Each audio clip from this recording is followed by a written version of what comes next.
And welcome into In-Game Chat for Saturday, June 28th. Yeah, I got that right. 2025. I never know. But June 28th, 2025, Season 19, Episode 21. I am Scott. And I'm RJ. And welcome into the show, everybody.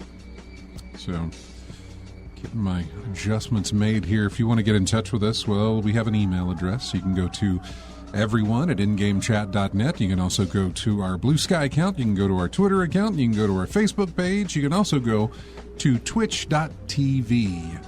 Search for In-Game Chat and join in the chat room with everybody hanging out there. And say hello and wave and, have conversation. Be jovial. Is that right? Jovial? Jovial, yeah. Conversational? Whatever, yeah. Does that mean be happy? Mm-hmm. Okay. Be kind. There. Join in the chat room and be kind. You don't necessarily have to be happy. There's a lot of things going on where, you just may not be happy about things. But you can be kind. That's always a good way to go. Go to twitch.tv, find us there live while we broadcast. And then, of course, we've got Discord up for anybody who needs it as well. You can go into Discord and just chat with a bunch of people hanging out in there or chat with us on the air as well. So, there you go. Welcome into the show. As a show note, well, first, let's do the thing where I slap this board a bunch of times, even though I really only need it once. Like, I could do it right there, but we'll do it one more time. Mm-hmm. You usually do 3, right? I usually, yeah, because what do you do? It's, when you pick up the tongs, you clap, clap, clap, Mm-hmm. When you, I don't know, anything else, it's always 3 for whatever reason. You put something in, you're gonna smack it 2 or 3 times. So, yeah, I don't know. It doesn't matter. I only need the one clip because that's the only one I ever measure against. Every time I go back to sync up the picture with the audio, right? I never go on the second, third, fourth, fifth, ever how many times I do it. It's always, let me line it up with this first one. And there we go. And the rest will take care of itself. It really does. So, exactly. Yeah. Only need one and done that's it. Show note here. No show next weekend. Keep that in mind. It is a holiday here in the States. We have the 4th of July coming up on the Friday. On the 4th. It's coming up on the 4th. What a coincidence that is. The 4th of July happens to be on the 4th. But it's Friday this week, and so we will be running a replay on Saturday.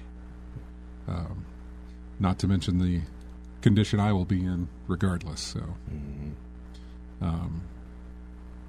yeah. Anyway, so yeah, no show next week. I don't know. The surgery situation, I could be doing the show in a neck brace. Not next weekend, because we're just not going to be here next weekend. Here, yeah. But the week after, possibly a neck brace. Probably a neck brace. Mm-hmm. With just what type, I'm not sure if it's going to be that hard plastic one or if it's going to be that one that, What's the one, the standard whiplash with the cotton and foam, or the little styrofoam or whatever it is. Yeah. It just goes around the neck there. No. Yeah. So air cast or something. Or that thing that they put you in when they take you in the ambulance to keep your head still. Yeah. It's not going to be the one where there's stuff drilled into my head, the halo, thing. Mm-hmm. It's not going to be anything like that, like the shoulder harness and the thing to keep my head straight. It's not going to be like that, man. So, anyway, that's the show note for next week. Just to let you know. Oh, look at that! Bama Brian in the chat room says, "Hey Dave, if you're listening or watching, I don't know what Dave's doing. He might be listening, watching. I don't know what he's doing. If not, he is going to listen or watch this tomorrow or Monday or something like that. Whenever I post it. So if he's not able to listen live, he'll be listening later. So he tunes in for that. So hi Dave, how you doing? You got fans on the internet, Dave. So yeah, we should start with what we've played. And I will throw that over to, I always, gracious host, let RJ go first. What have you played, buddy? Well, for the standard fare with First Ascendant and Virtua Fighter 5, but for the most part this week I've been doing the new money front missions in Grand Theft Auto Online. Did a lot of stuff in there, listened to the storyline and whatnot to see what the gist of everything was. But more of the same. It's basically buying another business, well, 3 businesses in this case if you expand everything right. But the good thing about it is, for right now, it's only $1 million in-game currency per, instead of the 2.5, and then you got to spend another couple of million boosting it up to max proficiency. So having only to spend like $1 million per for each business, it's not bad at all. Plus the fact that depending on how many businesses you have already, it incurs income for every in-game day. So it's a constant money stream of stuff that's coming in. So you got that going for you. Plus, the only thing about it that gets me is that some of the missions are, they're fun, easy to play through, things like that. But this is a money laundering section of the game. Yeah. So you're doing criminal activity as always in GTA, but you have to do legitimate business to cover up everything, because you have a meter in your business. It's called the heat meter. And if that heat meter gets too high, the in-game version of the IRS starts looking at you and starts looking for reasons to raid and everything. So you have to do legitimate business to get that heat thing down. Problem is that legitimate business thing, dull, boring. Legitimate business is dull and boring, huh? Yeah. And the payout is horrible. I'll give you an example. It's a legitimate business. Yeah, well, I'll give you an example, though. Okay, so the first thing you buy is the hands-on car wash in the game. So you're washing cars. Their idea of that job is basically you drive to the customer's home, pick up their vehicle, bring it back to your car wash, run it through the machine, take the car, and get it back to the customer's home in perfect condition. Now you're only getting 1,000 in-game currency for this. And you get a tip if you get it there in perfect condition. So if you bump anything, you're going to lose like $70 of profit of this thing, right? So you get it there in perfect condition, you get the tip and everything, and you get maybe $1,700 to $1,600 for it. I could stand still in the game and bother nobody and get $2,000 for good behavior. Oh, wow! So this is how minimal the payout is. A legitimate business, yeah. But it's not about the money, really. In this case, it's about taking the heat off of your business, so that you can't, so you won't be raided or whatever, right? So, the missions basically are money laundering and Mr. Favor'sworth, because that's the character that you're introduced to in the story element of the game. Mr. Favor'sworth? Mr. Faber. Oh, Faber. Faber, yeah. So he's the top dog in money laundering in Los Santos, right? So you don't want to get on his bad side. So you want to get these jobs done right. And these jobs basically are like recovering stolen property or stealing property, so to speak, or getting things done for them before it gets to be a problem.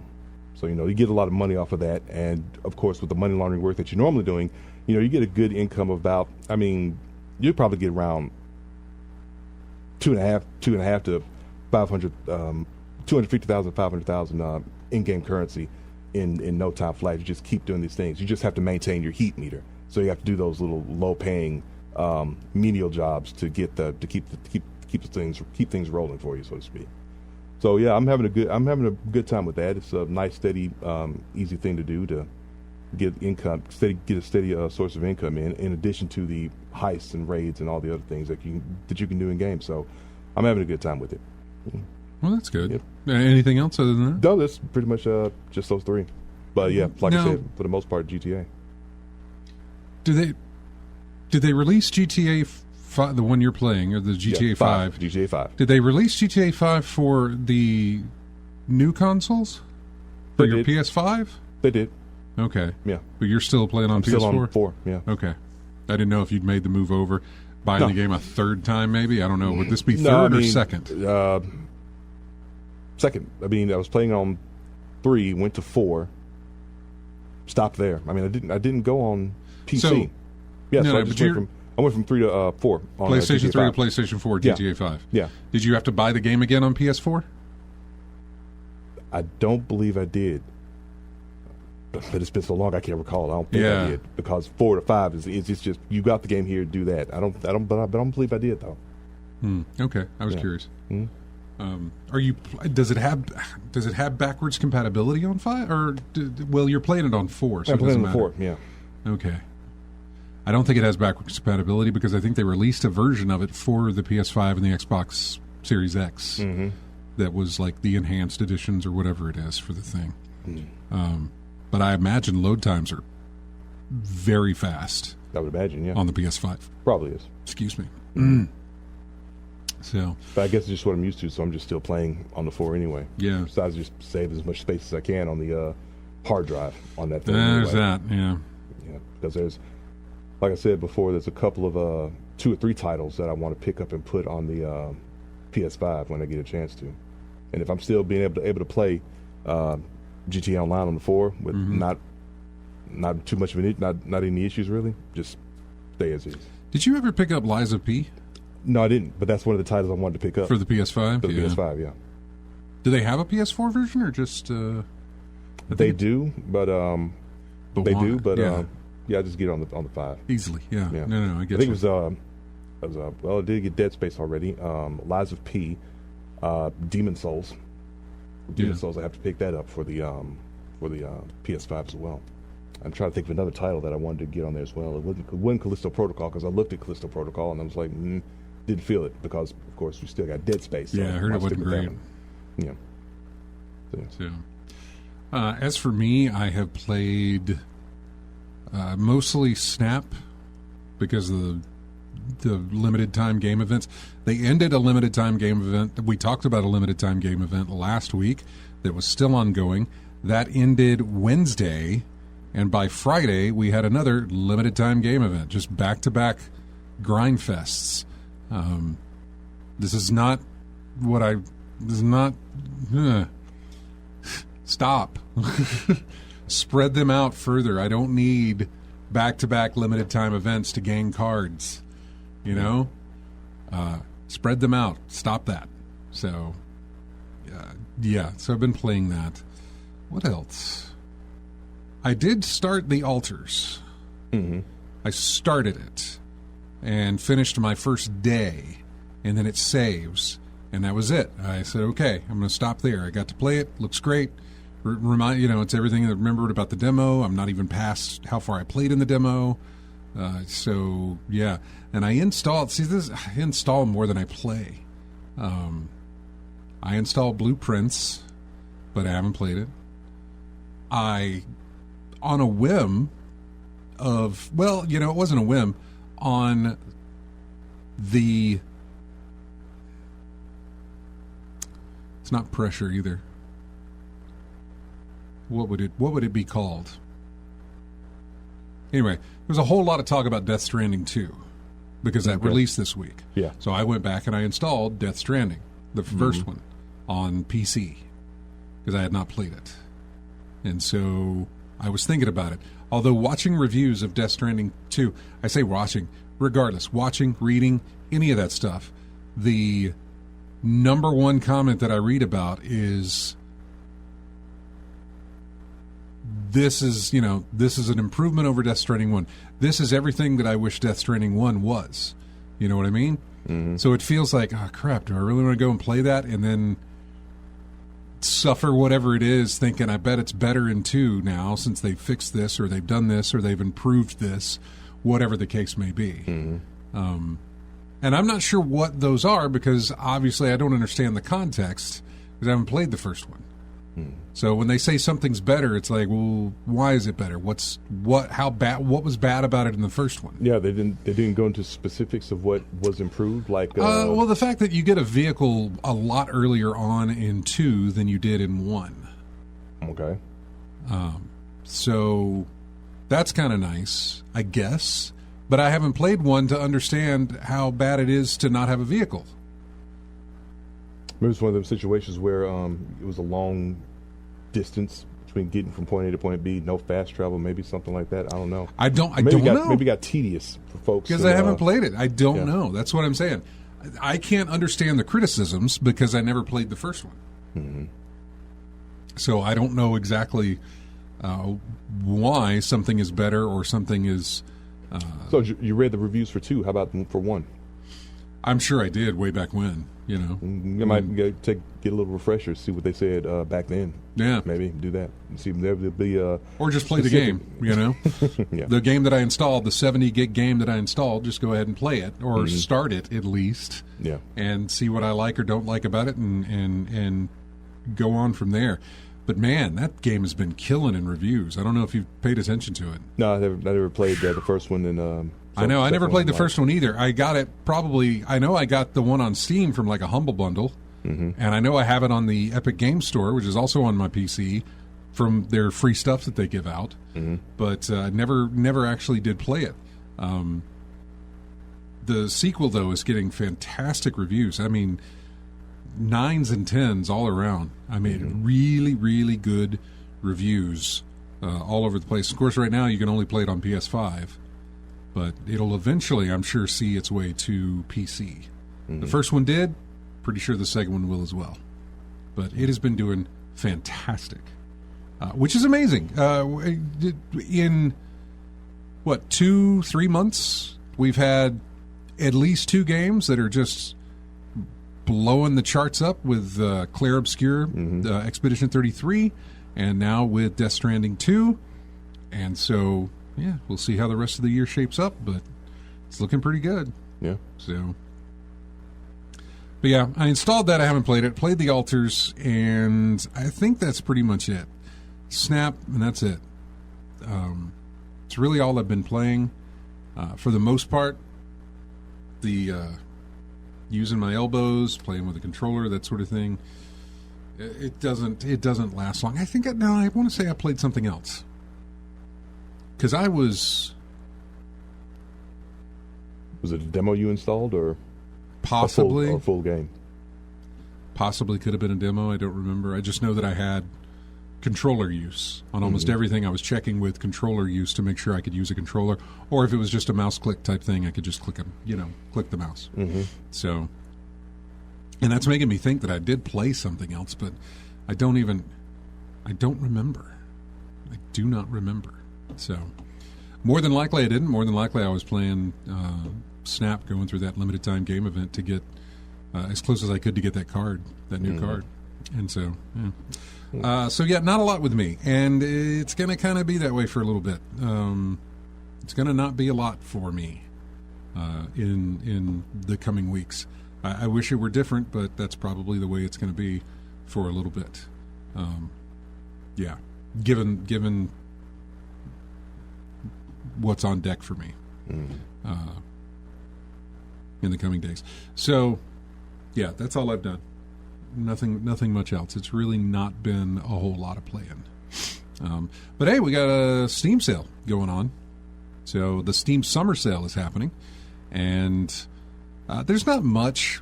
I mean, when I look through it, I'm like, yeah, that looks good. But I could pay $12 for that game right now. But am I going to play it? Am I going to play it right now? It's kind of where I sit. And that happens a lot.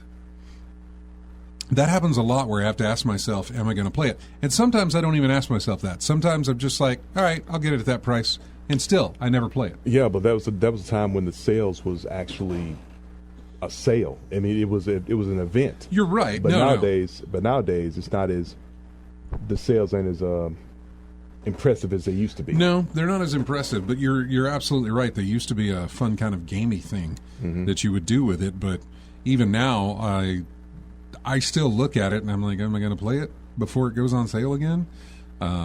Take, for instance, what was I looking at? Well, Roller Coaster Tycoon, the old Roller Coaster Tycoon games. The classic Roller Coaster Tycoon is available on Steam, $5. Roller Coaster Tycoon 3, Complete Edition, whatever that's called, that's also... Turn my mic off. That's also $5. It's there. I could buy them both, or I could buy one of them, but then I asked myself, are you going to play it? And this is as low as it's ever going to go, outside of some amazing deal that happens on some other key seller site. These things, all the sales that I've watched over ever how many months, when these two games go on sale, they go on sale for $5. They never go lower. And I just kind of asked myself, are you going to play it before the next Steam sale rolls around? Probably not. So I look for other things. There was, I can't remember the name of the game, but it's going to be delisted soon, and it's on sale for like 75 cents. So that's sure. Doesn't matter if I'm going to play it or not. It's 75 cents. Little Nightmares 2. It's like $2.50.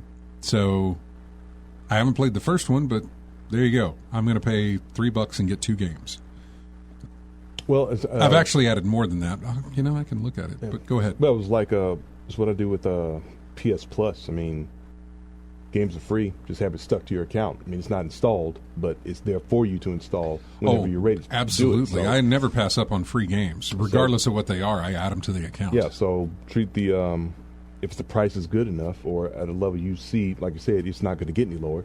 Just go ahead and get it tied to your account. If you have any desire to play it later on, it'll be there for you. Yeah. Yeah, there's, I got the last case of Benedict Fox. That's $2.50. I have Super Moves, World of Parkour. That's the one that's getting delisted soon, and it's like 79 cents. Mm-hmm. So it's like, all right, sure, What's it rated? Oh, I think you mean like what is what did the community think? It says very positive. Very positive? Okay. It's only 82 people who have talked about it, but it's very positive. Mm. It released August of last year. Why it's getting delisted, I have no idea. Let's see. Super Moves will be delisted from the Steam store on June 30th of this year. Online play and the editor will be unavailable after that date. I can't tell you why it's being delisted, though. Interesting. I'm curious what the reason is for the delisting. Parkour platformer. Yeah. But it's 79 cents. Why not, Yeah. I guess it's a third-person Mirror's Edge. Seemingly. Well, it's got third and first. You have both first person and third person if you want to do it. Okay. There's a game called Hazel Sky. That's like $2.50. And a lot of these I looked at to see like what's the reviews. That's mostly positive for Hazel Sky. The last case of Benedict Fox is mostly positive for that one. The Wizard, or the Tower Wizard is what I was looking at. That's a brand new game, and it is overwhelmingly positive, and it's $2.50. So, little things like that is just kind of where I sit, If it's $5, I kind of look like, maybe not. If it's $5 for like 2 games, like, hey, you get the first one and the sequel, it's $5. Yeah, maybe, sure. Yeah. I just went to the Steam store and I'm looking at the some deep discounts. I see Kerbal Space Program for $4. Beyond Two Souls is $2. And let's see, Star Wars Battlefront 2 was $4 as well. So, yeah, I've gone to, what is it? GG.deals. I go there and I take a look at my wish list. I either take a look at the historical lows and see what has been dropped and come down in price.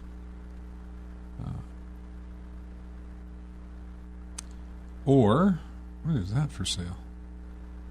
Oh. Or I will check my favorites or my wish list, like I said, and we'll look at there to see what is on sale. And there's a lot, like Elden Ring is down to like $28. But am I going to play it before it goes on sale again? Probably not. Am I going to play Elden Ring at all? Probably not. Before or after the DLC is dropped with it? Yeah. Yeah, what else is on here that I'm looking at? Yeah, Ninja Turtles Splintered Fate. It's $15. That's the top-down one, right? Yes. Okay, yeah. Kind of roguelike-ish type thing. And I still kind of look at it and I'm like, you can go lower than 15. You can go lower than 15 before I decide to buy you. So, yeah.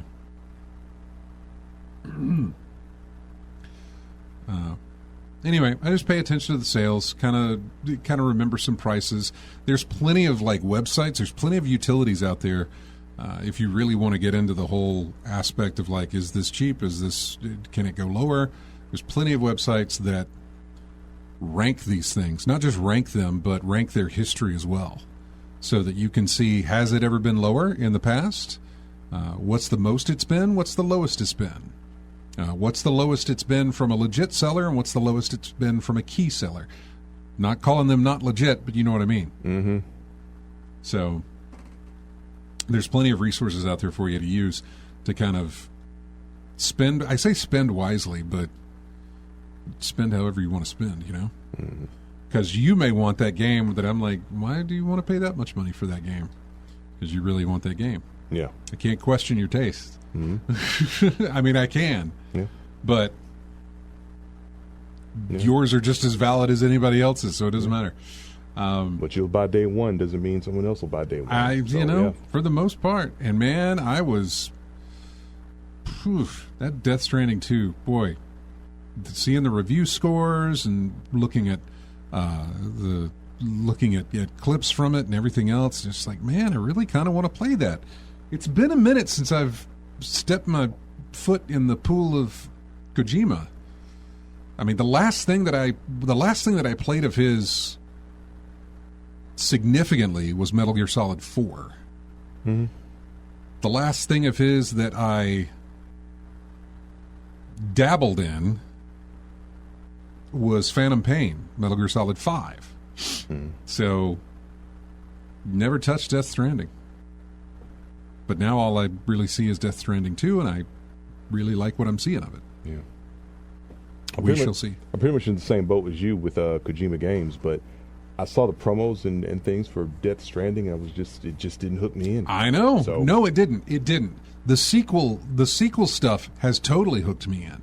Mm-hmm. The sequel stuff has been like, I'm really kind of curious, especially when I watched the opening gameplay that they showed, where it just was beautiful. The mountain side or whatever it was that you were walking across just looks so good. And I don't know, the more I saw of it, the more I was like, I kind of want to see what happens in this. This is something I'm kind of interested in.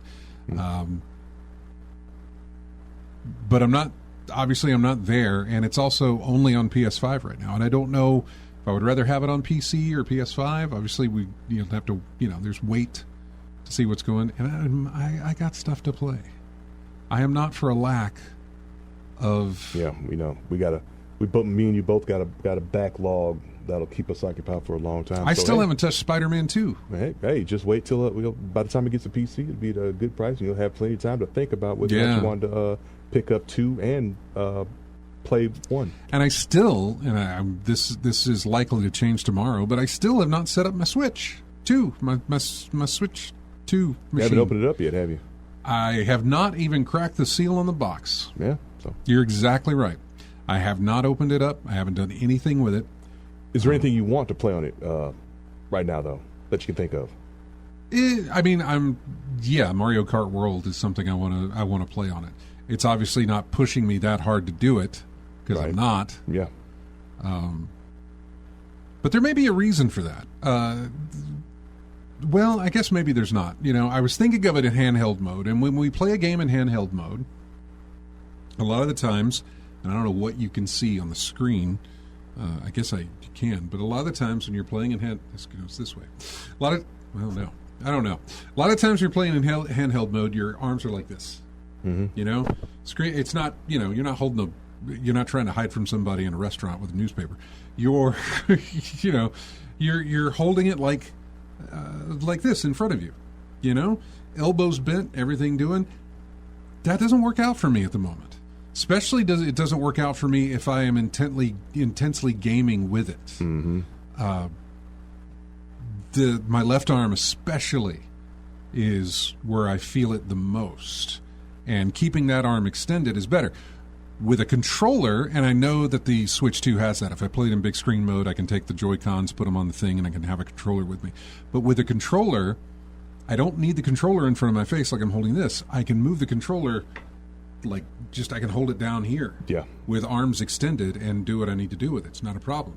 That's how I've been playing. That's how I was playing Assassin's Creed. That's how I was playing Doom. Anything that had a controller controls, weird, or used a gamepad, then that's how I would do it. Is keeping my arms extended and playing it that way, because that doesn't put the strain on the elbow and the arm. Alleviates the pressure. Yeah. Gosh, yeah.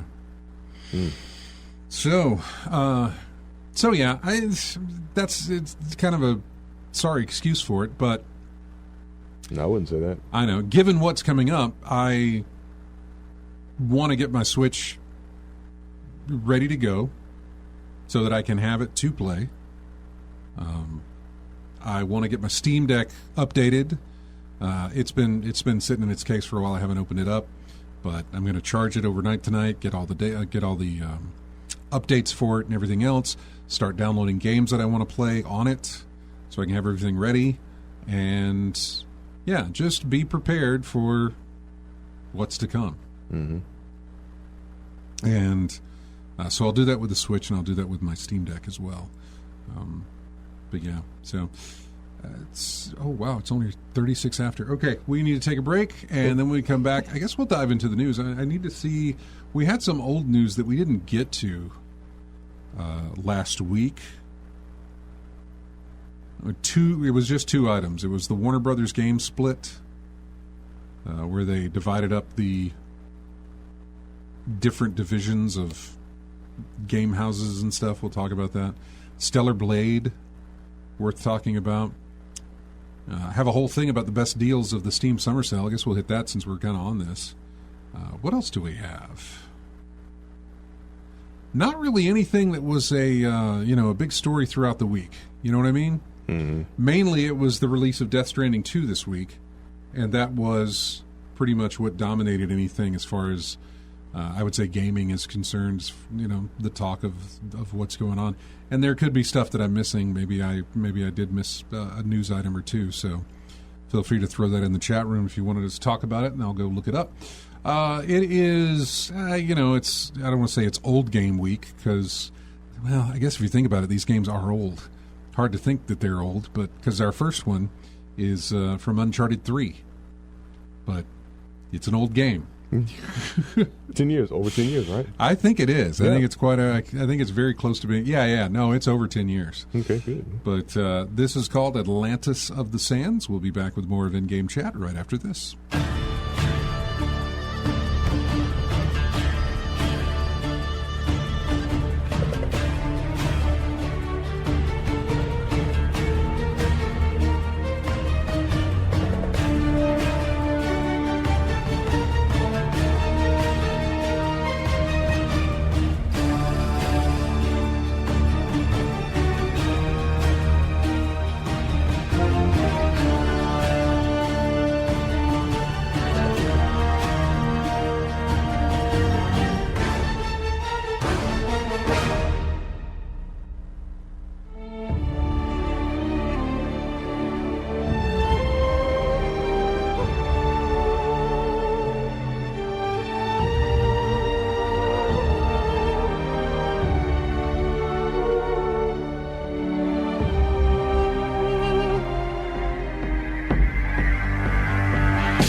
Back into In-Game Chats. The music's from Prince of Persia, The Sands of Time. It's called The Prison. Apparently at some point we're going to get the remake of that game.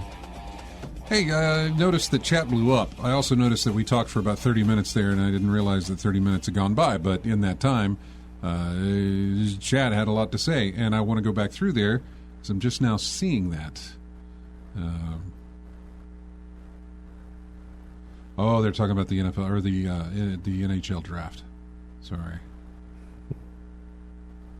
Yeah. Nope. They're all talking about. Okay, never mind.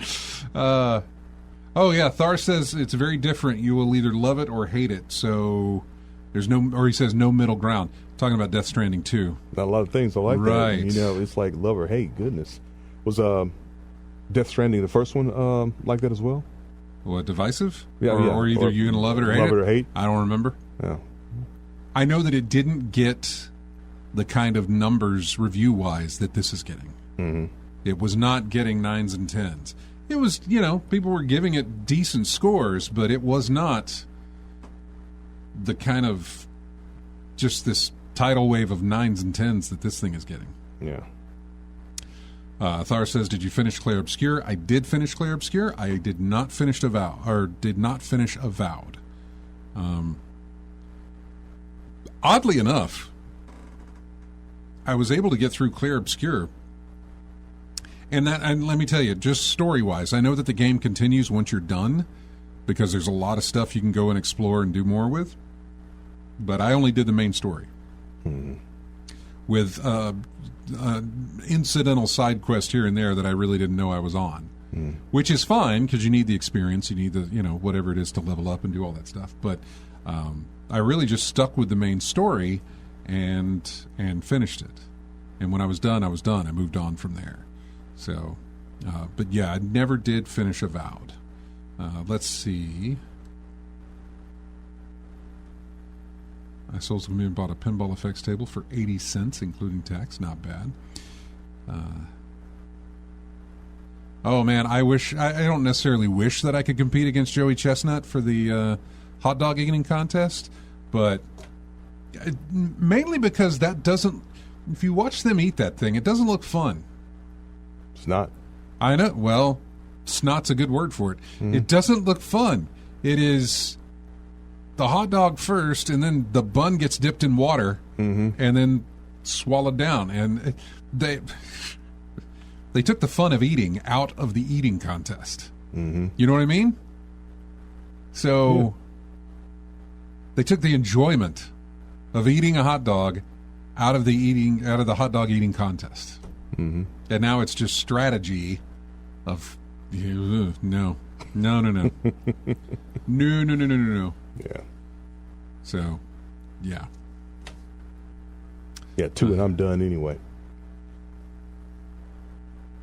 He says, "No thanks. I got over buying games that are on a big sale that I know I will never play." Exactly. AC Wraith says he uses the augmented Steam plugin for Chrome. It puts info in your wish list in game pages. I have something set up like that. If I go back to my I can't remember what it's called. What is that thing called?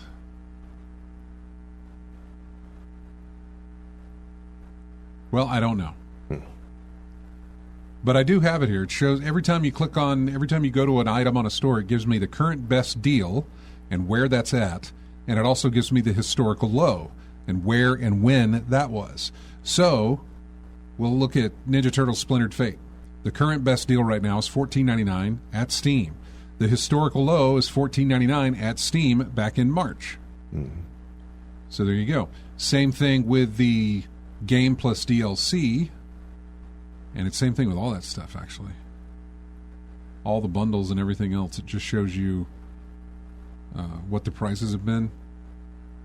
But yeah. It says Augmented Steam. That's what I have. It's called Augmented Steam. So it's probably the same thing that AC Wraith is talking about in his comment there in the chat room. Yeah, buying a game you'll never play is not spending wisely. I played 10 hours of Death Stranding and gave up. The delivery part got on my nerves. Lethal Migraine says there was no reason to get a Switch 2 in the first place. You know better. Thar says, well, it could have been FOMO, but 2 weeks later, he hasn't set it up. Exactly. I'm waiting for when that game comes out that I really want. Oh, wait, that's not really how that works either. I'm going to get this console because I know at some point they're going to put a game out that I want to play on it, right? That's not really the case.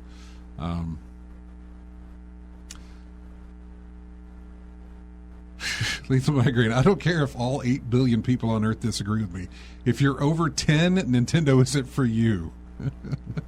And Americans really need to have more self-respect. Since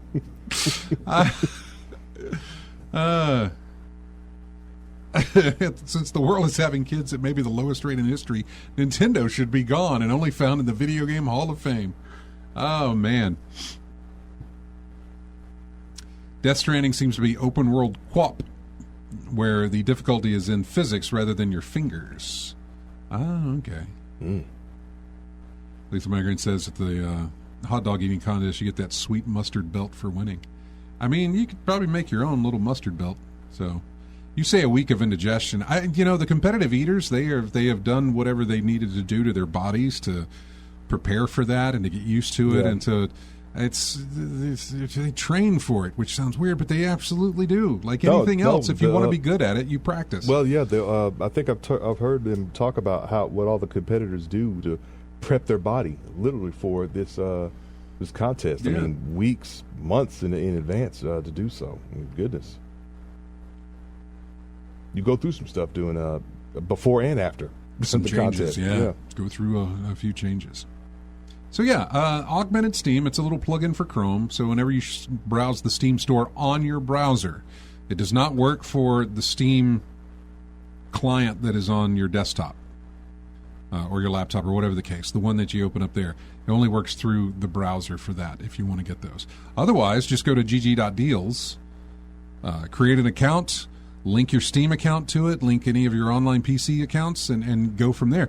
They also, by the way, it's not just PC gaming deals, they have console deals as well, digital, physical, that you can look at. Problem with that is that, yeah, they're sales, but for the most part, they're not like PC sales. Right. You know what I mean? Yeah. They don't get them deep cuts or those, I wonder if that's legal type of cut that you get from some of the other stores. So, yeah, it's a PC is just, I don't know, I just prefer it there. I got my OLED monitor that I'm, looking at and want to put stuff on there that's got HDR and just kind of enjoy it and everything. And yeah, so anyway, back to the Steam sale. Let's see. This comes from PC Gamer. It's talking about the best deals in the 2025 Steam Summer Sale. And some of the lowest prices yet is Black Myth Wukong. Borderlands 3 is $3. And that's the lowest price it's ever been. Cyberpunk 2077, $20. That's a great deal for that game that has all that kind of content in it. Base. It's the base game. It's base game. Yeah, it doesn't come with Phantom Liberty. Yeah. But Phantom Liberty, I think, is also $20. So, and there may be a deal on like the bundle. Yeah, I'm just thinking when you see a game that has DLC, a big amount of DLC content, you see that base game. I think the first thing that thinks to my mind is like, well, what about the DLC? Does that come with it? Do I really want to get that? Do I just want to wait for the bundle thing, the Game of the Year edition that we? I don't think we're going to. Yeah, I don't think we're going to get a Game of the Year edition out of this for this one. I don't know why, because I feel like they would have already done it by now. Yeah, because that was the thing. If you got the base game and then some DLC, some more DLC comes out, and then down the line you got the whole bundle of thinking one package. Right. They only released one content of Phantom Liberty is like an expansion pack. Yeah. All the other DLC was completely free. Mm-hmm. So they never really put out a Game of the Year edition because it was only one that had they only had the one expansion pack with it, Phantom Liberty. All the other DLC that made all kinds of improvements and added in missions and all these other things, that was all free. So you'll get that when you buy the base game. Yeah. Even the updates that come to Phantom Liberty or that were built for Phantom Liberty that build into the base game itself, you get those updates as well. You don't get the content for Phantom Liberty, the expansion, but you get the updates that go along with it. I guess what I'm looking for is the all-in-one. Not two separate things you have to buy, like the all-in-one bundle. That used to be a thing, the all-in-one pack. So they do have an Ultimate Edition, which comes with everything. Yeah. Phantom Liberty. Yeah, that's what I was talking about, the everything. Right. In one purchase, Cyberpunk 2077 is $20 a night, so $21. Come on, scroll. Phantom Liberty is on sale for the same price. Right now, you can buy them both together for $38. So, save $2 buying them bundled. But, yeah, it's not bad. Steam Deck verified, by the way. So, yeah. What else do we have? Death Stranding Director's Cut. We just talked about that. $15. But by now, you probably have it for free. Or you picked it up on a sale or for some, a Humble Bundle thing or whatever. RoboCop Rogue City, $5. That ain't bad for that one. Yep. That's about right. Even though I've already picked it up, but that's about right. And PS Plus had it for free. PS Plus had it for free. And You're exactly right. we got some DLC coming for that down the line as well. What else? Silent Hill 2 is $41. It's a little. Power Wash Simulator is only $12. $12.50 for Power Wash Simulator. Those are the lowest prices. Now, some games that have been released in 2025. Claire Obscure, which we talked about, $45. Avowed, $46. Assassin's Creed Shadows, $53. That's not great. I think we'll get a better sale come the holiday season for that one. What else do we have? Schedule 1 is $14, 30% off there. Spider-Man 2 for a PC, $47. Final Fantasy VII Rebirth is $49, $50 basically. It's only got 30% off. That's still like, no. No, that's too much. It can go lower. How old is that game now? For the PC, not very. Okay. Overall, it's got some years on it. Yeah, okay. You know what I mean? Yeah. Keep Driving, which was a game I played a demo of and streamed not too long back. I think it's regularly like $15. It's on sale for $13.50, so not much of a sale there. It's just one of those situations. Balatro is 10% off at $13.49. It's been cheaper. Free on some free in some cases, yes. But even on Steam or wherever else, it's been cheaper than $13.49. Yeah. I think I picked it up for $12 something for the first week sale. Yeah. Regularly, it's only 10%. It's regularly $15. So, good game, and definitely worth the price. But you can get it lower. Helldivers 2 is $32. I have absolutely seen that thing lower at other key sellers. UFO 50, that's something I'm interested in. It's $20. It's 20% off, so it's $20 right now. But that is something I'm interested in. Pacific Drive I already own, but it's $15. That's half off from what it is. Thank Goodness You're Here, 35% off for $13. Satisfactory is only 30% off and is still $28. Feel like it should go down that. Some of the better games that are $10 and under, you have Doom Eternal for $10. The Witcher 3 Wild Hunt is $8. I think if you get the whole massive bundle, I think it may be $10. Slay the Spire is $6.25. That's 75% off. Civilization 6. Listen. Civ 7 I know is out. Go look at the reviews of it. You don't have to read them. You can look at the overall consensus of reviews, and you can go look at Civilization 6 in the same space, and you'll see right now Civilization 6 is the better game. They'll eventually get 7 fixed for whatever reason. They always do. They release, there's problems, low rating, eventually gets bumped up. But Civ 6 and Civ 5, which is also good, but Civ 6 is on sale. It's 95% off. It's $3. That is a ton of content for $3. That's a lot of game for $3. Baldur's Gate 3 is $48. Disco Elysium, another I've heard very good game, which I own and have not played, $4. That's 90% off. Great deal. Yeah. Metal Gear Solid 5, the definitive experience, is $30. I feel like that can be lower. I feel like that might be a little much.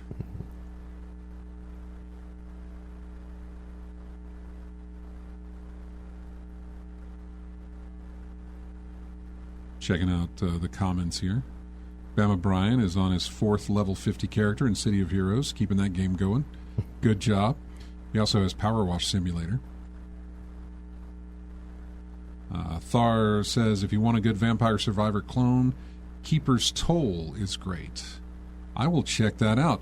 And I'll tell you why, because that Ball X Pit that I played was such a Vampire Survivors homage, I guess, esque type thing. You know what I mean? Mm-hmm. That if I could find, let's see, Keepers. There's Keepers Toll. Oh, it's $5. Mm-hmm. Oh, it's very much a Vampire Survivors. Okay. Very positive ratings overall. Came out October of 2024. Stingbot Games. Have you heard of them? Ooh, it's been lower than this.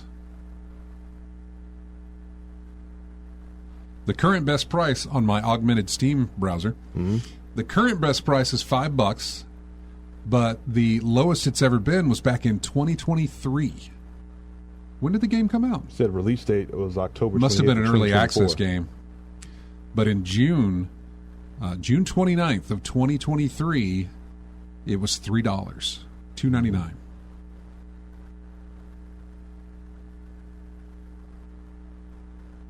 What else is there? Let's see. Yeah, some other stuff there, and there's a lot of bundles and stuff. So, yeah, that Ball X Pit, man. Gosh, I wish that game would hurry up and come out. I am ready to jump on that in no time. That was fun. I want to go back to the demo, but since I've done most of everything that I can do with the demo, I'm just like, nah. Yeah. You know, unless this stuff carries over when the final comes out, nah.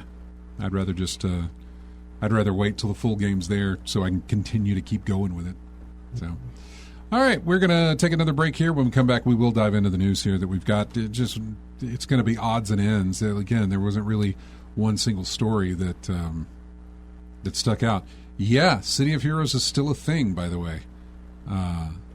It was revived by the fans with, I don't want to say NCSoft's blessing, although they did give them, NCSoft said, sure, go ahead, you can do this. Because there was worry of a legal battle. Mm-hmm. But NCSoft said, we're not doing anything with the IP anymore. Go ahead and, you know, you're free to revitalize it and do your own thing at your own expense. There's no cost to it. They can't make money off of it that I know of because of that. But absolutely free to play, I believe. Yeah. So yeah. It's not the same issue that happened with Bomber Games when they made the Streets of Rage remake. Mm-hmm. Sega really didn't have an issue until they started re-releasing Streets of Rage on like Android and stuff like that. Then they had problems with the better version of the game being the remake. Yeah.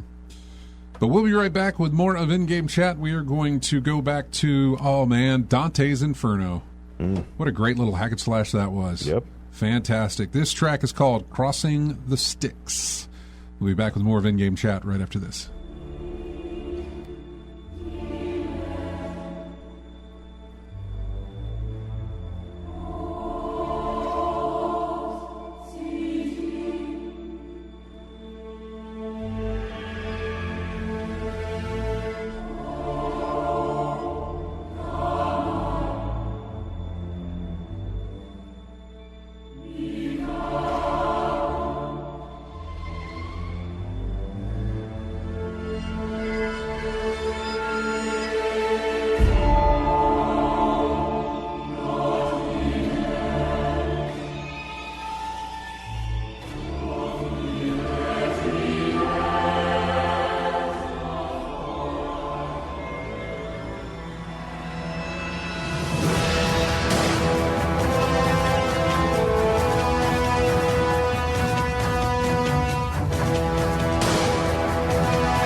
Back into In-Game Chat.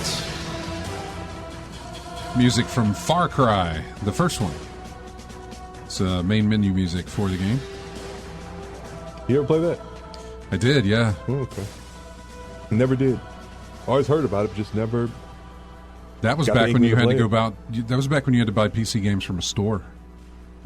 Yeah, there was no way to buy. There wasn't a storefront for it. You know what I'm saying? You had to go. So I have the box, at the house. Yeah. But yeah, that was back when you had to buy PC games from a physical box with a disc in it. So, but yeah, there you go. Going into the news. What do we have from the Warner Brothers stuff? We'll jump into what we missed last week real quick and move on from there. But Tuesday, week ago, Warner Brothers confirmed it had promoted Warner Brothers Games Montreal studio head to oversee the Harry Potter and Game of Thrones games, while NetherRealm studio head Sean Hemrick is going to oversee the Mortal Kombat and DC games. The restructuring comes during a period of significant overhaul at Warner Brothers Games division because, their president left the company following a 12-year tenure. Warner then announced last month that it was closing 3 internal game development studios and canceling its Wonder Woman game. That was, of course, when we lost Monolith Productions. Sad loss there. Player First Games, the folks that did Multiversus, and then a mobile-focused studios, WB San Diego. They were all closed.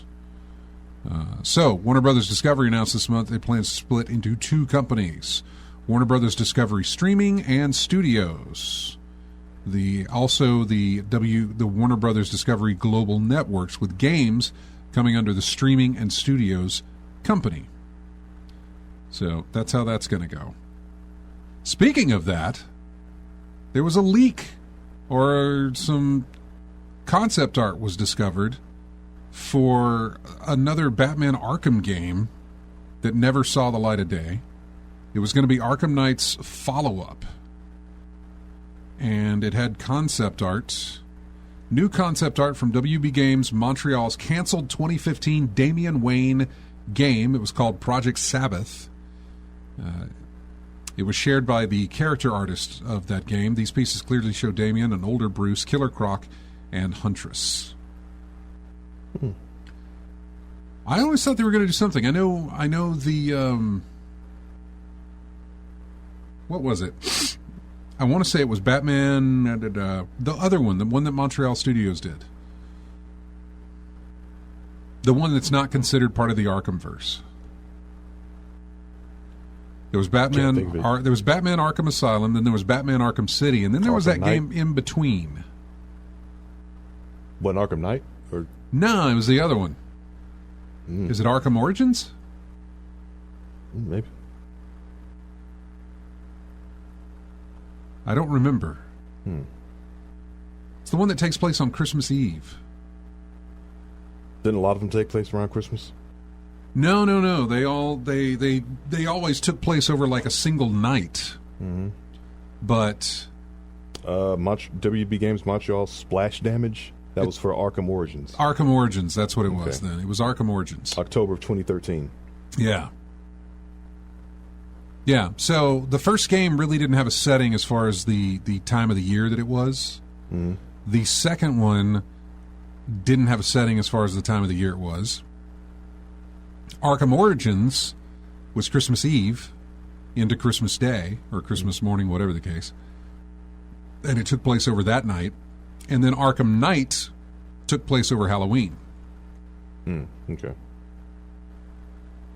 Again, in one night. Yeah. That's the interesting thing about these games. You play them for hours and hours and hours and hours and hours and hours and hours. It takes you, a week to 2 weeks to finish the game, but the whole timeline of the game itself is one night. You did all that stuff in one night. But yeah. And then I don't know about the stuff that happened out. I don't know about Blackgate. I don't remember Blackgate. I know about it. It was the handheld version, or the Vita or the PSP version, whatever it was that was coming out, which they ported to the PC and I think to the consoles as well. And then the other one, Gotham Knights, I don't know where that took place or when that took place, or if it was over one night or over a span of days. I don't remember. Another game that's on my backlog that I'll probably never get around to playing. But going back to that, Arkham Origins had teases in it for whatever they're going to work on next. Suicide Squad was in there, I believe, but not in the sense of what we got from Rocksteady. It wasn't going to be that. We thought they were all working on another Batman game, and I think they were, and then it got scrapped, and then they took over with Gotham Knights. Yeah. Well, obviously it got scrapped because we got the concept art. That's what they were working on. So, and the other story that we missed last week was Stellar Blade's massive success on PC. It was already a massive success sales-wise on console, but when it finally got released on PC, 1 million copies in just 3 days on Steam. Mm-hmm. Pretty good number. Yeah.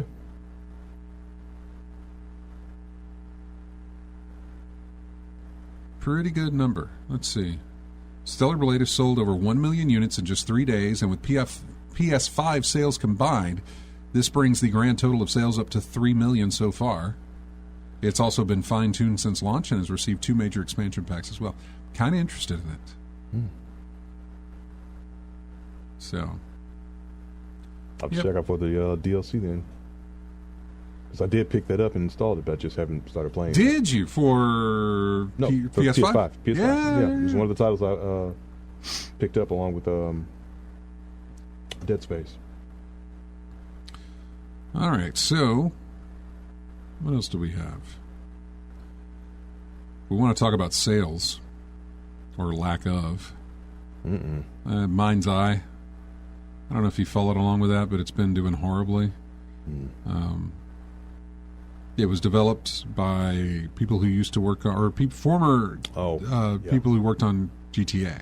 Yeah. Which GTA, I don't remember. But they were former developers of one of the GTAs. And it has just been... Yeah. It's been so bad that they're now preparing for a round of layoffs after a rough launch of its debut game. An anonymous source said that there's no definitive number yet as to how many people in the studio is laying off, but it could be 100 or more. Yeah. Narrative-driven, single-player action-adventure, mostly negative. Came out June 10th. Trying to see what the reviews were saying about it. Prospective layoffs come after a disastrous journey for Mind's Eye and its developer, one that has met with speed bumps and roadblocks before the game even launched. It was released as a buggy mess, one that led to refunds from Sony in a situation similar to what happened to Cyberpunk 2077. Even though they came around and fixed themselves, even streamers paid to promote the game struggled to do so. Within days of Mind's Eye launching, Build a Rocket Boy, which is the name of the developing company, deployed a hotfix and announced a roadmap to move the game towards a playable state. It originally began as a game inside a Roblox-like platform, which was called Everywhere. That content platform isn't out yet, and with the studio's impending layoffs, it probably won't be. Looking at some of the reviews for Mind's Eye right now, I mean, I think the gist basically is this game had potential, but the storyline was very interesting and engaging. It's just everything else about it they just didn't execute very well. Yeah. I mean, let's see this. Let's see this one. The premise of the story is engaging. The look and feel of the game are good too, but all the other stuff, glitchy graphics, boring quests, my goodness, the chase quests are terrible, and the lack of polish makes this game just fall flat. I'm sad I kept giving it a chance, thinking it would get better. Now I can't get a refund. Man. Yeah, I mean, That's why I wait for reviews, man. That's why I wait for things to come out. It's like, hey, it doesn't matter. It doesn't matter. The only, it has got to be some... I have got to either have played your game to know that I enjoy it, and we'll pick it up. Again, I reference, what's that one, Ball X Pit, the one that I'm really, really interested in. I will buy that day one. I have no problem saying that because I played it and I really, really loved it. So I have no problem in diving headfirst into that game as soon as it's released. Yeah. I don't know if Mind's Eye came with a demo, but or maybe it even came with a beta. Maybe there were people who were beta testing. or I don't know what the case may have been. There's been that, though. There's been beta tests, and there's been demos that you can play. If I can get into one of those and I really like what's happening, then that kind of informs my decision-making.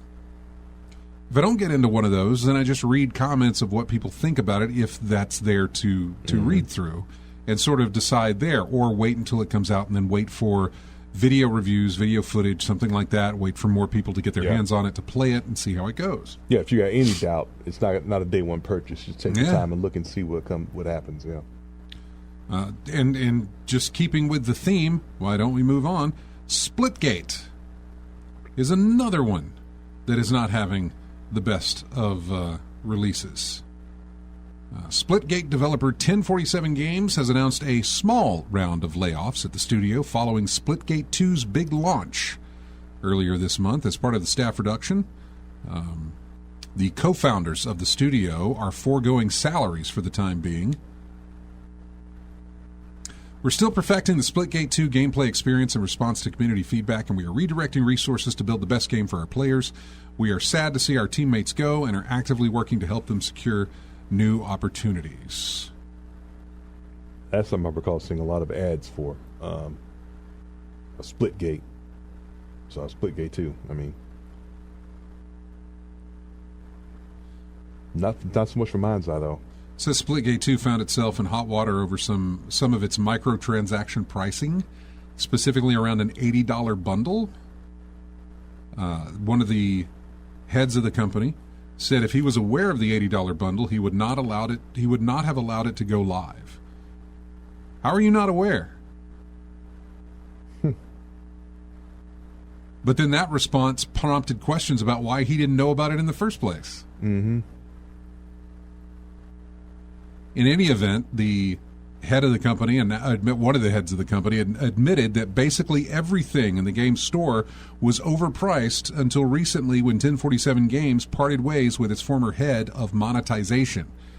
The $80 bundle was later cut in half to $40. That still seems high. I mean, I don't know what comes in the bundle, so I can't say, but...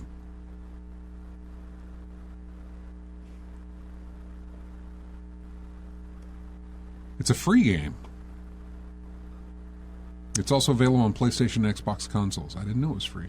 Mm-hmm. It's not been, well, then that's why your bundles are so high. Yeah. That is exactly the reason that bundle is $40. All reviews are mixed. Really? I would have out of the recent reviews and all reviews, it says mixed on both. I would have thought it would have been negative. I guess. Maybe mixed is negative in Steam's world. Ultimate Founders Pack, $60. Let's see. The Ultimate Founders Pack includes 6 character skins, 24 weapon skins, 2 emotes, 3 banners, 3 charms, 3,000 split coin, which I'm guessing is the in-game currency. The real reason you would buy it. Yeah. Because everything else they listed, it's like, I'm not paying that much money for... I'm not paying for skins, man. If my gun does what my gun's supposed to do, or my character does what my character's supposed to do, I don't care how it looks. Yeah. It's doing the same thing that guy over there that has the same stuff that I have, even though his looks flashier. Mm-hmm. We're doing the same thing. Spitting out the same amount of damage, I guess. I don't know how the whole thing works. It looks like it's all animations and cosmetics. With the exception of that 3,000 units of in-game currency. And continuing the layoffs, well, that's just fun news all around, isn't it? Microsoft is seemingly in for another round of mass layoffs. Fresh cuts will be coming just as Xbox seems to be in full retreat from its long-standing console hardware business as it invests more in Windows gaming and bringing some first-party exclusives to PlayStation 5. Bloomberg reports that another big layoff, the fourth in the division in the last 18 months, is on its way before the end of the fiscal quarter this month. Managers are apparently expecting substantial cuts across Xbox, though it's not yet clear which teams or studios might be hit the hardest. This comes as Microsoft is already in the midst of laying off thousands across its sales department. The recent bloodletting began at Microsoft in January of 2024 with 2,000 layoffs across Bethesda, Xbox, and Activision Blizzard. Then there were the studio closures of Tango Games Works, the folks that did the Evil Within, and which I need to finish, by the way. Starts with an H. I'm suddenly drawing a blank. Hi-Fi Rush. Oh. Yeah. Yeah. Yeah. That was also Tango Gameworks. Arcane Austin and others followed in May. 650 layoffs occurred in September of 2024. So, yeah. I think we mentioned about how Tango, you did good. They did great. And you still got layoffs. Yeah. I mean, what can you do? Even if you succeed, there's no guarantee you're going to stay open. Yeah. Okay. Trying to see if there was any more to go into the bad news. We'll start with some good news. Rematch has surpassed 1 million players in its first day of full release. Doesn't necessarily mean 1 million sales. Mm-hmm. Well, it is for sale, and if you have 1 million players... Well, you can tell which one is doing well because of the language they use. If they tell you how many sales they got, the company's happy with it. If they try to mask it a little bit, they'll tell you how many players they got. It racked up nearly 93,000 concurrent players on Steam alone. Impressive by any measure, and particularly so for a Thursday afternoon.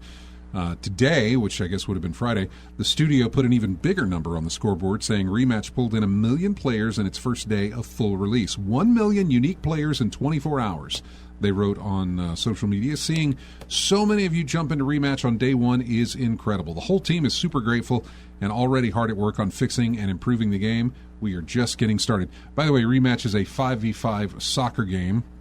It looks more like what... Is it the NBA Jam of soccer? Well, I was going to say it was the soccer of... My brain, man. Me trying to remember... Rocket League. Rocket League is already a soccer game, just with cars. Yeah. Rematch feels like Rocket League, but with people. So it's just a soccer game. Okay. Bearing in mind what you can do in Rocket League with these cars. Yeah, I know. I think you can do some really neat stuff with this too. I don't think it's.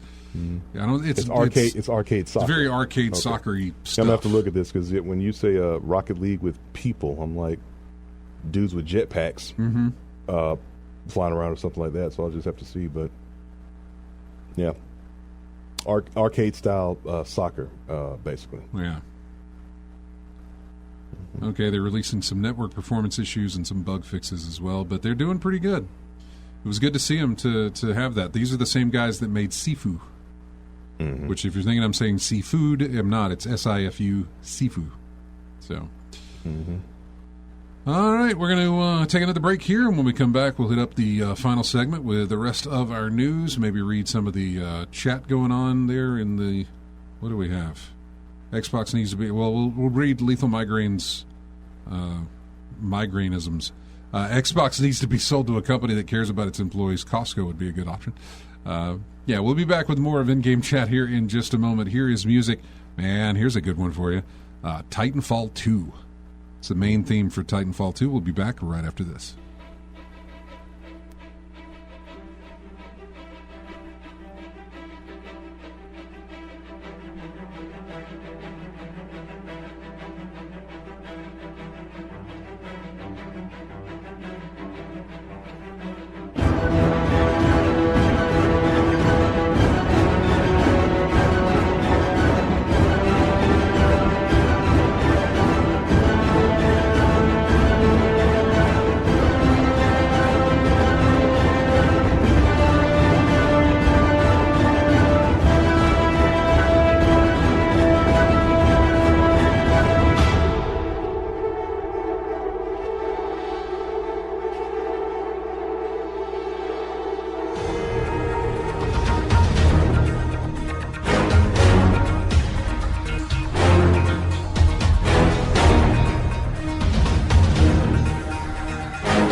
welcome back into In-Game Chat. Music from Counter-Strike Go. I don't think I've ever used music for Counter-Strike before. Like, I've used music from Uncharted 3 and Prince of Persia, the stuff we've heard so far, but I don't think I've ever touched Counter-Strike before. Yeah. I'm not sure. Maybe I have. I don't know. We've been on the air for I don't know how many years, so I don't remember everything that we play. Anyway, welcome back to the show here, and we're going to jump right back into news. What did we have recently? Randy Pitchford said something again. Good or bad? I don't know. The headline for the article from PCGamer.com says, Randy Pitchford makes people mad again. Not bad. By warning that Borderlands 4 will take even longer to get deep discounts than Borderlands 3 did. So, here's the article. Borderlands 3 is 95% off on Steam right now, dropping it to just $3, the lowest price it's ever been, and one of the best deals in the 2025 Steam Summer Sale.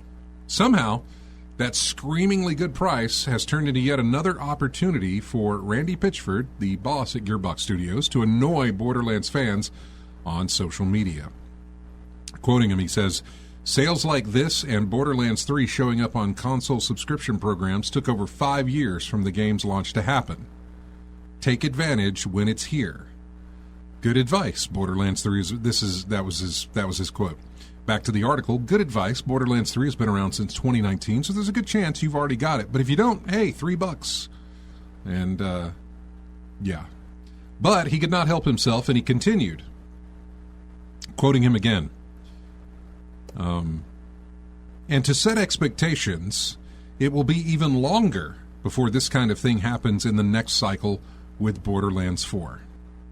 So he said it was took over 5 years from the game's launch for it to get down to a $3 price tag or to show up on subscription services. Mm-hmm. And he's saying that it'll take even longer with Borderlands 4.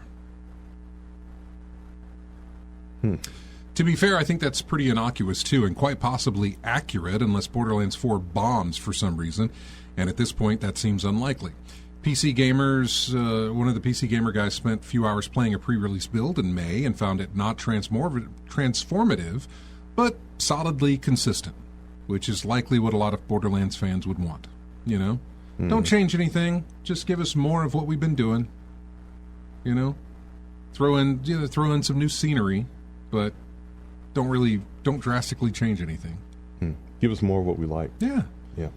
At the same time, while it's probably too much to describe Pitchford's message as a gently implied threat, there's a lot of residual sensitivity over Borderlands 4 pricing out there, courtesy of Randy Pitchford's prior tweets and social media hoedown, in which he needlessly floated the specter of a potential $80 cost for the game. That ultimately came to nothing, but not before a week of throwing hands with randos over it.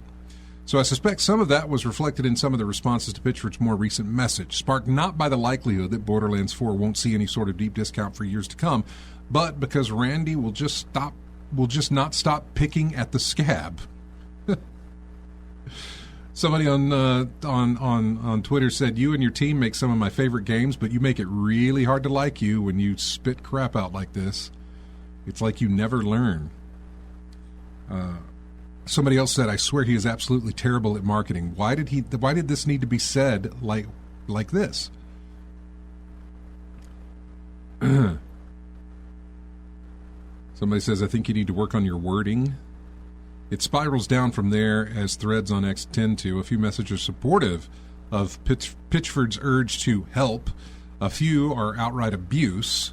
Some express doubt that it will really take all that long for Borderlands 4 to get to the deep sale treatment. And, of course, there are all sorts of individual requests or demands of the game.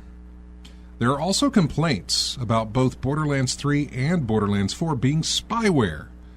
A sensational allegation spurned by a recent change to Take-Two Interactive's end-user license agreement that spawned a review bombing campaign across the entire Borderlands series earlier this month. Those claims, no doubt, also helped prompt some of the negativity in the reactions to Pitchford's message. So anyway, yeah. He's just talking again. That game will sell. That game will make money. Because everybody who's enjoying it now will pick it up and, enjoy more of it. Mm-hmm. I'm sorry. Like I said, we've said this before. I'm off the Borderlands train. Are you going to be there with it? No? Mm-hmm. Yeah, you're not down with it anymore either.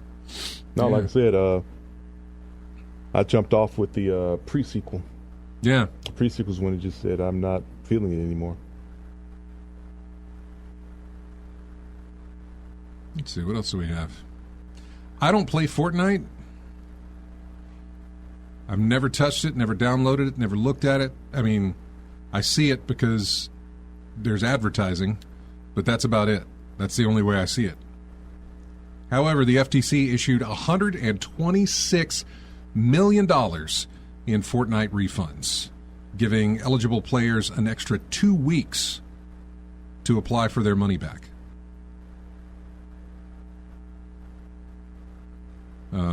So yeah, if you played Fortnite, the refund stemmed from a 2022 settlement between the FTC and Epic Games, which saw Epic agreed to pay a total of $520 million in penalties over allegations that it violated the Children's Online Privacy Protection Act and used dark patterns to trick Fortnite players into making unwanted purchases.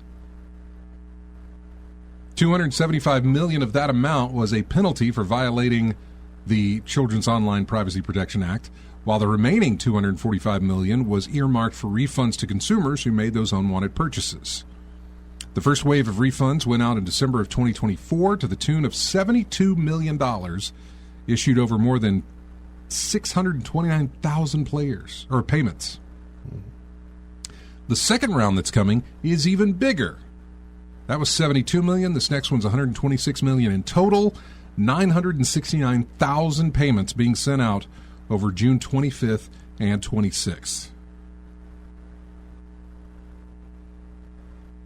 And it will not be issued as in-game currency. The refunds will be issued as either checks or PayPal payments. So about around $200 million when it's all said and done. If you've already filed for your refund, there's seemingly nothing more to do than be patient and wait for the money to show up when it's your turn. Some people online have said they have already received their refunds that day, seemingly without advance notice.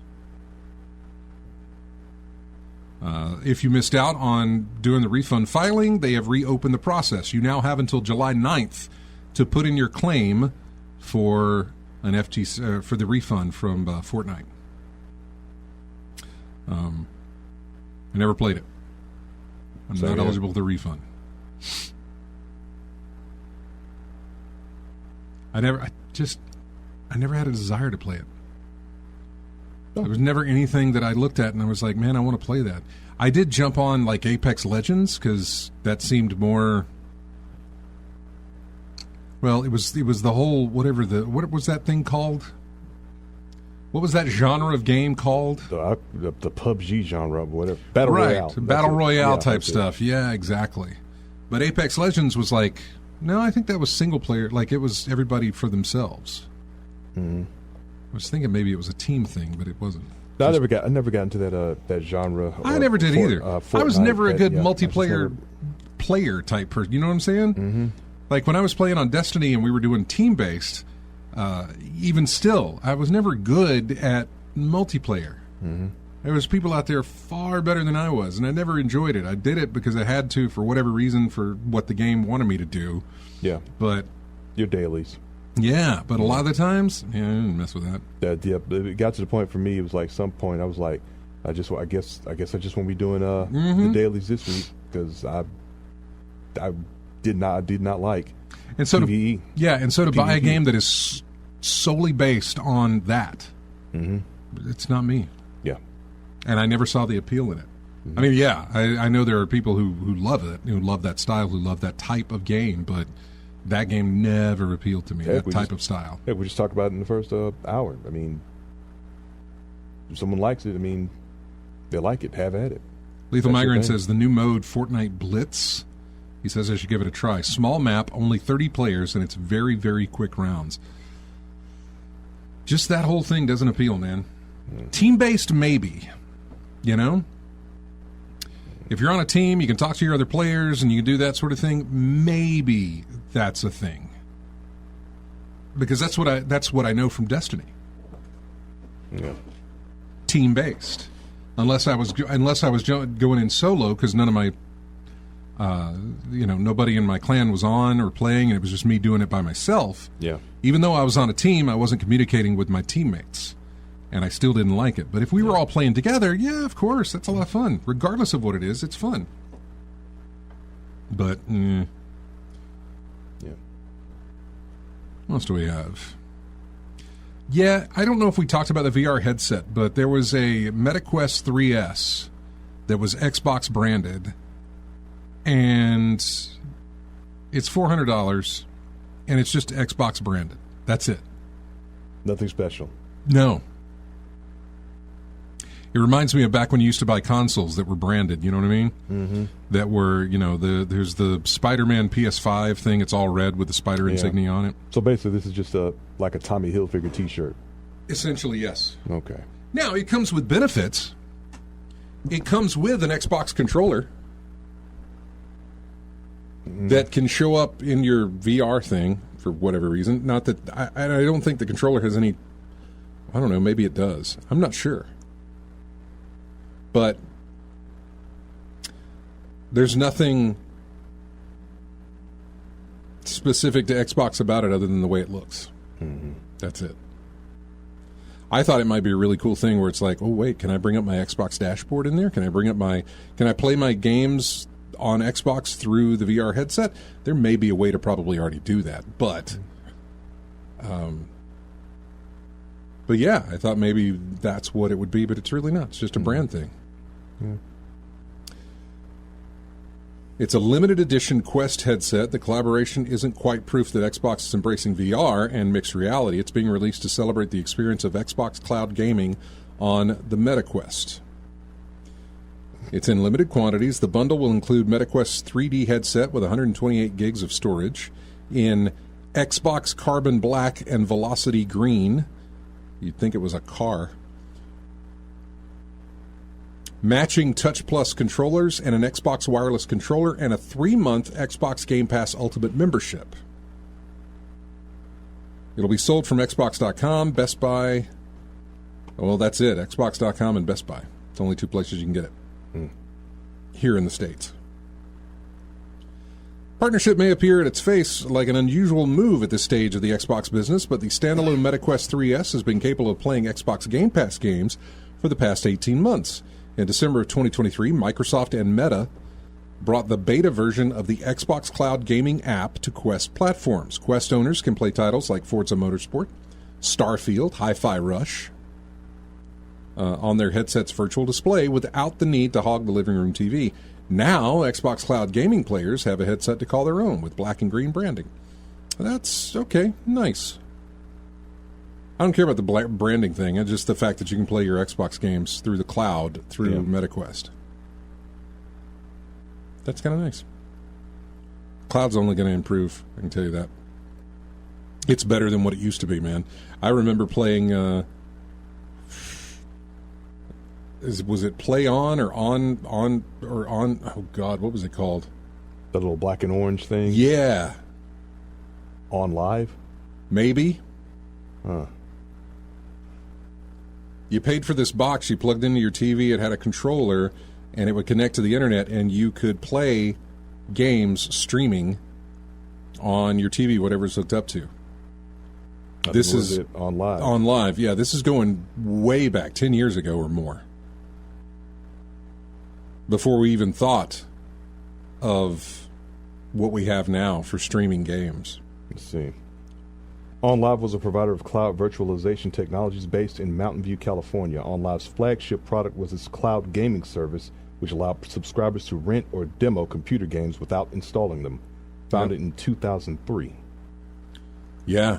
Yeah. Goes OnLive. way back, dude. Yeah. I had one, and it was okay.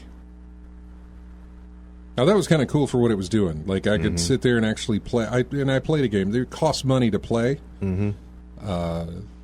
But you could play, like, the first thing for free or something like that. And I played, I want to say it was Arkham Asylum. Because that's what was going on at the time. And there was input lag. that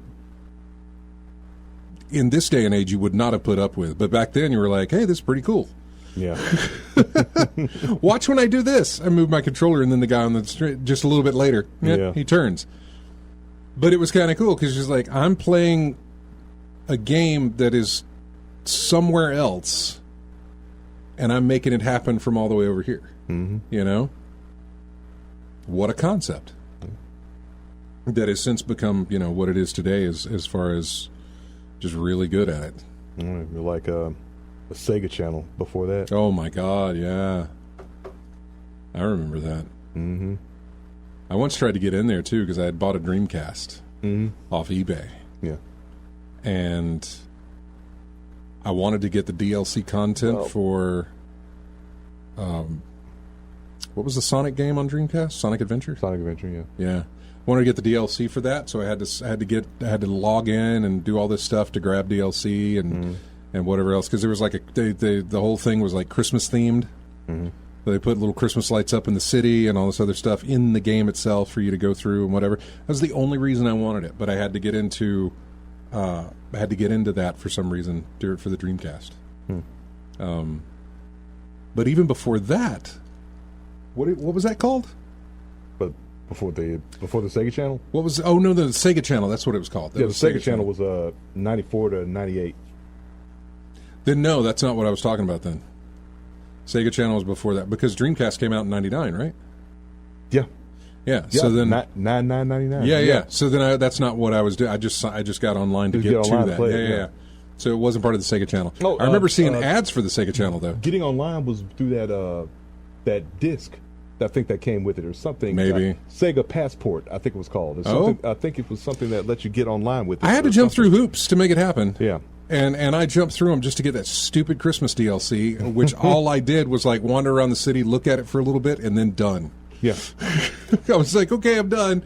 I put more effort in getting it than I did playing it. Yeah. Or put more time into getting it than I actually did playing it. But yeah, Sega Channel was before my time. I remember seeing ads for it. I remember seeing in magazines and things like that, and all they would say is like, contact your cable provider to get it. Well, I called my cable provider. I was like, do you have... No, we don't offer Sega Channel. You gonna? Maybe. Calling did nothing. Yeah. Calling did absolutely nothing. Yeah. And I suppose it saved me money because the Sega Channel, what did you say, 95 to 98? 94 to 98. Yeah. Well, late December of 94. And then July, end of July of 98 was when they was discontinued. Yeah. But yeah, throughout cable. I mean, I saw the advertisements for it too, like especially during events on Nickelodeon in video game tournaments and things like that. Yeah. Yeah, I saw it advertised all the time there. I remember some people said that they had it, but I didn't have. For one, during that time, I didn't have control over our cable company. Yeah. My parents were still paying for the cable bill. Yeah. And it was not a situation of I can change my cable company so that I can make sure I get the Sega Channel. Mm-hmm. Wasn't that. Didn't have satellite, which I think is where you could really get it if you had satellite at that time. But, yeah, it's just a different time then. Yeah. They weren't ready for it. I don't know that it would have flown now, but they weren't ready for it. Yeah, I think this pretty much puts its legacy in a nutshell. It says, though criticized for its poorly timed launch and costly subscription fee, the Sega Channel has been praised for its innovations in downloadable content and impact on online game services. Yeah. Yeah. One of the first to do it. Mm-hmm. I don't know. I don't think I've got anything else to go over here. There just wasn't that much going on. I mean, there was no big story as far as a new game announcement or anything. The big story was the release of Death Stranding 2. Mm-hmm. And it's doing well. Yeah. Goodness me. So, well, what are you going to play in the week coming up? You're going to do more of your, obviously you're going to do more of your money laundering. Yep. I'm going to do some more money laundering. It's fun to say, isn't it? Yes, it is. It's fun to say when you actually have no intention of legitimately money laundering. Yeah, Or do you? Maybe Uh, that's your front. yeah, do some money laundering, some coke sales, some meth sales, some weed sales, and counterfeit cash sales. And fake documents too. I'll be doing that as well. Oh, nice. Yeah, fake IDs for everybody. Yeah, for me, I don't know what I'm going to play. I mean, I got the altars if I want to, but mostly it's not going to be anything strenuous because of this situation. Now, afterwards, I don't know when things get better after this. Yeah, I don't know if it... Yeah, because it's going to be some recovery time. I don't know if it's instant. Because it's only going to affect... It's only going to affect here. It's only going to affect my neck. Mm-hmm. So I don't know if all this suddenly goes away and feels better. I don't know what happens. Mm-hmm. I'm not sure what's going to happen. Mm-hmm. So I might be back to my mouse and keyboard days. I don't know. We just have to wait and see what happens. Yeah. I really don't know. So, but yeah, altars I really want to get into again. I've got blueprints and I really should because everybody I talk to, Matt tells me about it. Everybody who knows the type of games that I like, which are puzzle type games, like, oh man, you're gonna love this, and I'm like, okay, we'll see. I don't know. Mm-hmm. Reading reviews. People are like, oh man, puzzle game, I really love it. Except there's also a level of RNG, which means no matter how much you set yourself up for the right path, at any moment, the next turn you make, the next whatever it is that's the game that moves the game forward, could be the one that ends it all. Yep. I'm not a fan of that. Mm-hmm. If I plan, if I prep, I want to be assured that whatever's about to happen is going to advance me and not stop and make me start over, because then it's the point of what's the point of planning and preparing? Mm-hmm. What's the point of trying to make the right decision when they could just throw something at you that's not the right thing, if it's RNG? I get that when it's Balatro. Yeah. Because that game is built on adjusting as things change. Exactly. Yeah. And when you do that, you then discover a path of like, well, this is the road I'm on. Mm-hmm. It's got to be this one at this point in time to get to where I need to go, because there is an end. This is the road that I got to be on, and I got to hope that that's the one that's going to get me there. Yeah. Sometimes it is, sometimes it's not. Sometimes you do get to the end of it, and it's like, that wasn't it. So you just start over, and you build a new path of, the way forward type of thing. Yeah. But I haven't played this to know the context of what I'm complaining about right now. So, take that with a grain of salt. Yeah. All right, well, that's going to wrap it up for us. Hope you have... I saw that. That light going nuts. Hope you guys have a fantastic week and a nice weekend. Again, we'll be back. Essentially, we'll likely be back in 2 weeks. Keep us locked in on the social media stuff because we'll let you know there what's kind of going on, if we're going to be back in 2 weeks or if we're going to take another week off afterwards. It all depends, but we'll see. So that is going to wrap it up. I've got music here from Assassin's Creed Black Flag, which I hope we get a remake of. That was something I would actually jump into.